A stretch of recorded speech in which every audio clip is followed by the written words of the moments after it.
सध्या सिंधुदुर्ग जिल्ह्यात कलिंगडचा हंगाम सुरू झाला असून महामार्गानजीक स्टॉल्सद्वारे याची मोठ्या प्रमाणात विक्री होताना पाहायला मिळते। जिल्ह्यात कुडाळ तालुक्यातील पाट या गावात कलिंगड उत्पादन सर्वाधिक घेतलं जातं। येथील कलिंगड मधुर असून त्यांना गोवा, रत्नागिरी, बेळगाव तसेच स्थानिक बाजारात मोठी मागणी आहे। सध्या कलिंगड काढणी सुरू असून पाट गावातून दररोज जवळपास 50 टन कलिंगडे विक्रीसाठी जात आहेत।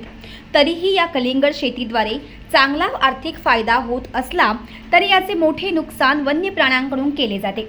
याबाबत प्रशासन मात्र दुर्लक्ष करत असल्याचं शेतकरी सांगतायत। 60 दिवसामध्ये आम्ही साधारण गणपती गेला सप्टेंबरमध्ये की साफसफाई चालू करतो। म्हणजे पहिलं औषध मारणं, कट्टर मारणं, त्याच्यानंतर ट्रॅक्टर आणून पूर्ण हे नांगरून वगैरे केल्यानंतर हे आपलं मर्चिंग करतो। माणसं बोलून खत बीत घालून वरती मर्चिंग करून झालं की मग आम्ही रोप लावत नाही, बी लावतो। बी लावली की नंतर साधारण 4थ्या दिवसापासून दिसायला सुरू होतं आणि साधारण 60 दिवसामध्ये हे पीक तयार होतं। पण 60 दिवसामध्ये आम्हाला वन्य प्राण्यांपासून खूप त्रास होतो। खूप त्रास म्हणजे आता बघितलं तर तुम्ही आता इथे आलात, बघितलं या ठिकाणी किती खाली आहेत ते। आता रात्री पण आमच्याकडे खाऊन गेले गौरेडे असे। पण गौरेड्यांपासून संरक्षण किंवा हे डुकरं वगैरे म्हणजे रानटी जनावरं खूप त्रास देत आहेत आम्हाला। पण त्याचं असं बघितलं तर सरकारकडून कायच नाही फायदा आम्हाला। म्हणजे साधं सांगितलं तर बघायला पण येत नाहीत, असं चाललंय। पाटगावामध्ये मोठ्या प्रमाणात शेती केली। पाटगावामध्ये म्हणजे जे आता या ठिकाणी पहिली जर दिवाळी झाल्यानंतर पहिली कळिंगडं सुरू होतात ना, ही आमच्या पाटगावामध्ये मराठवाडीमध्ये आमचे जवळजवळ मराठवाड्यामध्ये आम्ही परब आहोत, ते मराळ आहेत, राऊळ आहेत, हे सगळेजण आम्ही कळिंगडाची लागवड करतो मोठ्या प्रमाणात। आणि पहिली पाटगावामध्ये सुरुवात होते कळिंगडाला। कुठे जास्त करून आता तुम्ही जास्त करून म्हणजे आमचे व्यापारी म्हणजे विठ्ठल लांबर बांध्याचे ते येतात, त्याच्याबरोबर किशोर कुबल येतात, हे आमचे या ठिकाणी घेऊन जातात। साधारण म्हणजे आता इथे आपल्या ह्याच्या सावंतवाडी पूर्ण म्हणजे धारापासून पुढे तिथून गोवापासून आता रत्नागिरीपर्यंत ते पाठवतात। गोव्याला सध्या मोठ्या प्रमाणात जातात। पहिली काय आपलं नाव रामदास विजय परब, पाटमारा। पाटगावामध्ये कसे कलिंगड एकदम गोड येतात। एकदम सुरुवातीला पाटगावात माल तयार करतात लोक, जबरदस्त मेहनती लोक आहेत इथे।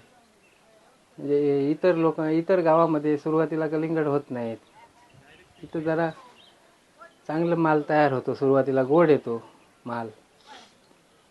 तुम्ही खरेदी करता ती हंगाम कुठला असतो प्रामुख्याने? आता हे डिसेंबरपासून चालू झाला तर साधारण मे महिन्यापर्यंत पूर्ण चालू असतो। पूर्ण सिंधुदुर्गात मी कलिंगड घेऊन पूर्ण गोव्यामध्ये पाठवतो।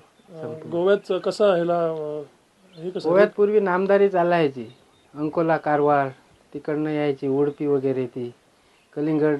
हळूहळू आम्ही पाठवायला लागलो आणि ते मार्केट कलिंगडने ते मार्केट पूर्ण संपवून टाकलं। कलिंगड ऑगस्ट चालायला लागला। आता पूर्ण गोव्यात नामदारी कलिंगडला कोण विचारत नाही, हे चालतं। हे पूर्वी 10 वर्षापूर्वीपासून मी पाठवायला लागलो तेव्हा पहिली 8 दिवसांनी एक गाडी खपायची गोव्यात। आता दिवसाला 10 गाड्या तरी गोव्यात जातात। पूर्वी पाठवली ती नको करून, म्हणजे लोकांनी नापसंती होती, काय आहे काय माहिती, पण आम्ही पाठवली जबरदस्ती करून एका व्यापाऱ्याला गाडी। माल जास्त झालेला तेव्हा, पण नंतर मग ह्याची गोडी लोकांना तिथे समजली आणि हे चालतं आता तिथे गोव्यामध्ये। हे ऑगस्टच कलिंगड एक नंबर चालतं। तुमच्या नावाला तिथे दर मिळतो कलिंगडाला?